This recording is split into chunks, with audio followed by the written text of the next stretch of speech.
الحمدللہ رب العالمین والصلاة والسلام على سید الانبیاء والمرسلین اما بعد فاعوذ باللہ من الشیطان الرجیم بسم اللہ الرحمن الرحیم۔ ایک مرتبہ خواجہ معین الدین چشتی اجمیری، شیخ اوحد الدین کرمانی اور شیخ شہاب الدین سہروردی رحمۃ اللہ تعالی علیہم اجمعین، یہ تینوں اللہ کے بزرگ، اللہ کے ولی، اللہ کے دوست ایک جگہ تشریف فرما تھے۔ کسی مسلک پر بحث فرما رہے تھے، یعنی بات کر رہے تھے کہ اچانک سامنے سے ایک چھوٹا سا بچہ گزرا اور اس بچے کے ہاتھ میں تیر کمان تھے۔ حضرت معین الدین چشتی اجمیری رضی اللہ تعالیٰ عنہ نے ان دونوں بزرگوں سے فرمایا کہ یہ لڑکا جو ہاتھ میں تیر اور کمان لے کر جا رہا ہے، دیکھنا یہ لڑکا ایک دن دہلی کا بادشاہ ہوگا۔ کیا فرمایا؟ دہلی کا بادشاہ ہوگا، ایک دن دہلی کا بادشاہ ہوگا۔ شیخ اوحد الدین کرمانی اور شیخ شہاب الدین سہروردی رحمت اللہ علیہ نے فرمایا، معین الدین آپ کو کیسے پتا چلا ہے کہ یہ لڑکا دہلی کا بادشاہ ہوگا؟ تو میرے خواجہ معین الدین چشتی اجمیری رضی اللہ تعالیٰ عنہ نے فرمایا کہ میں نے لوح محفوظ پر اس کی تقدیر لکھی ہوئی پڑھی ہے۔ لوح محفوظ پر اس کی تقدیر جو لکھی ہوئی ہے اس کو پڑھی ہے، جس میں لکھا ہے کہ یہ لڑکا دہلی کا بادشاہ ہوگا۔ اور پھر فرمایا اس لڑکے کا نام شمس الدین التمش ہے۔ تاریخ ہندوستان گواہ ہے کہ جو بات میرے خواجہ پیا کی پیاری زبان سے نکلی وہ چند سالوں کے بعد پوری ہو گئی، اور شمس الدین شمس واقعی ایک دن دہلی کا بادشاہ بن گیا۔ اب شمس الدین کو لوگ سلطان شمس الدین التمش سے یاد کرتے ہیں، اور ساتھ ساتھ لوگ کہتے ہیں کہ اے ہمارے خواجہ، تیرے منہ سے جو نکلی وہ بات ہو کے رہی، کہا دن کو جو شب ہے تو رات ہو کے رہی۔ تیرے منہ سے جو نکلی وہ بات ہو کے رہی، کہا جو دن کو شب ہے تو رات ہو کے رہی۔ ایک مرتبہ حضرت معین الدین چشتی اجمیری رضی اللہ تعالیٰ عنہ اپنے مریدوں، اپنے خلیفاؤں، اپنے حلقہ احباب میں تقریر فرما رہے تھے، اپنے غلاموں کو اللہ تعالیٰ کی وحدانیت اور رسول دو عالم صلی اللہ علیہ وسلم کی محبت کا درس دے رہے تھے۔ لوگ حضرت خواجہ غریب نواز رحمت اللہ علیہ کی تقریر سن کر مستی میں جھوم رہے تھے، عالم وجد میں ہو کی ضربیں لگا رہے تھے۔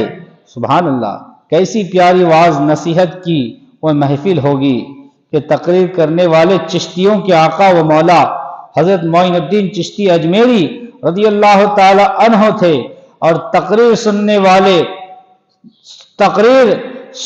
والوں میں حضرت خواجہ قطب الدین بختیار کاکی رحمت اللہ تعالی عنہ، خواجہ حمید الدین ناگوری، شیخ معین الدین، شیخ وجیہ الدین خراسانی، شیخ شمس الدین خوقانی رحمت اللہ تعالی علیہم اجمعین، اس کے علاوہ ہزاروں مریدین باوقار بھی تھے کہ اچانک خواجہ معین الدین چشتی اجمیری رضی اللہ تعالیٰ عنہ کی نظر داہنی جانب اٹھتی ہے تو آپ فوراً کھڑے ہو گئے۔ آپ نے تقریر کرنا شروع کر دی، پھر نظر یعنی بائیں طرف اٹھی تو پھر کھڑے ہو گئے۔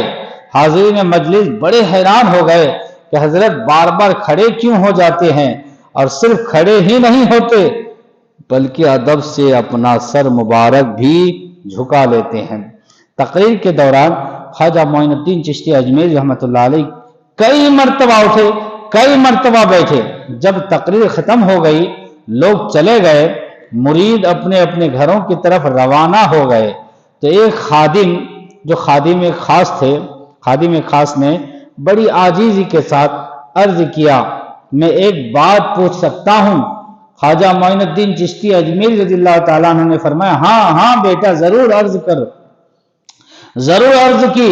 حضور والا تقریر کے دوران ہم نے دیکھا ہے، مرید کہتا ہے کہ حضرت ہم نے آپ کو تقریر کے دوران دیکھا ہے کہ آپ کی نظر جب داہنی طرف جاتی تھی تو آپ بطور تعظیم کھڑے ہوتے تھے اور ہاتھ باندھ کر سر مبارک جھکا لیتے تھے، اس کی کیا وجہ تھی؟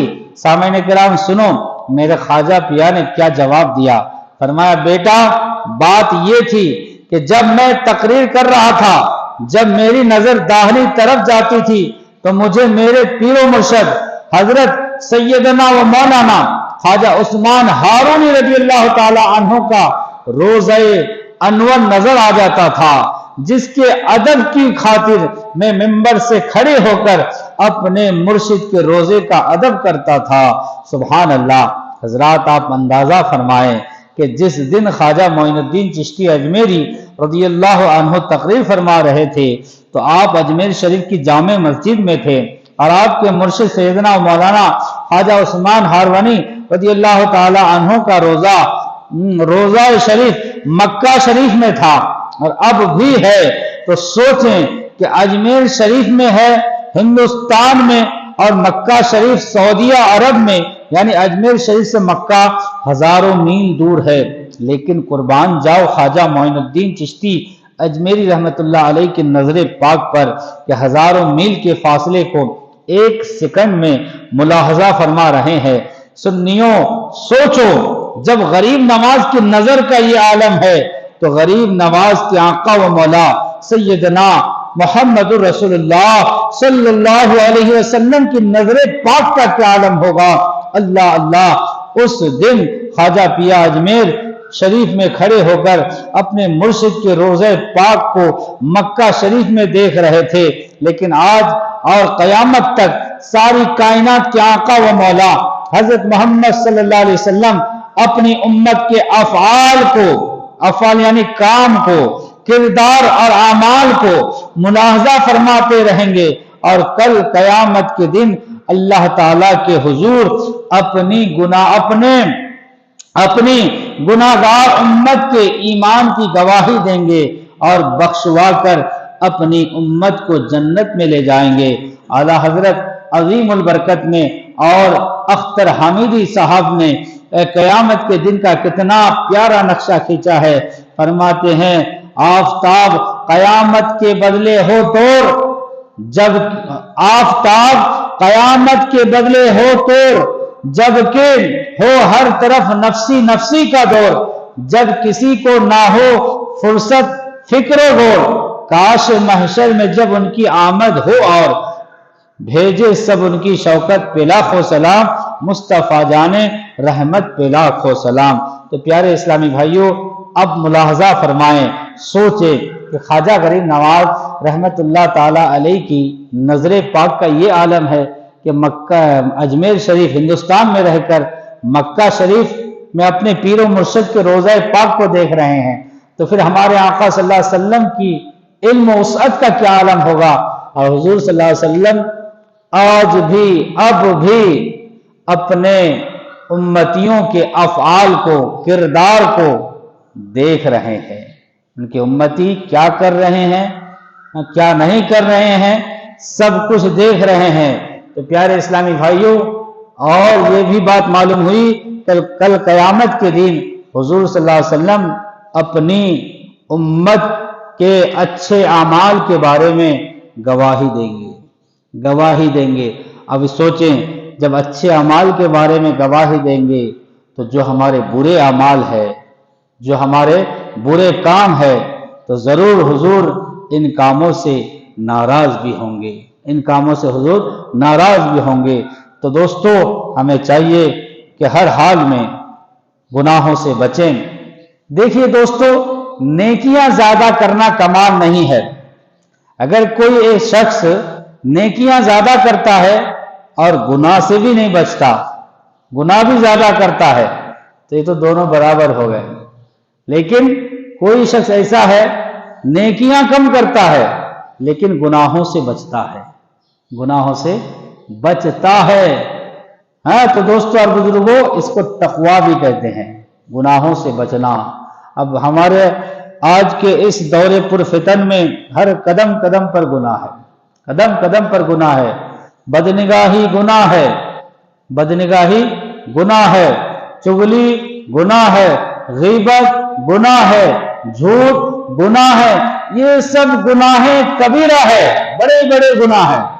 تو دوستو اور بزرگوں، اگرچہ ہم نیکیاں کم کریں، نوافل کم پڑھے، لیکن گناہوں سے زیادہ بچنے کی کوشش کرے، اپنے نگاہوں کی حفاظت کرے۔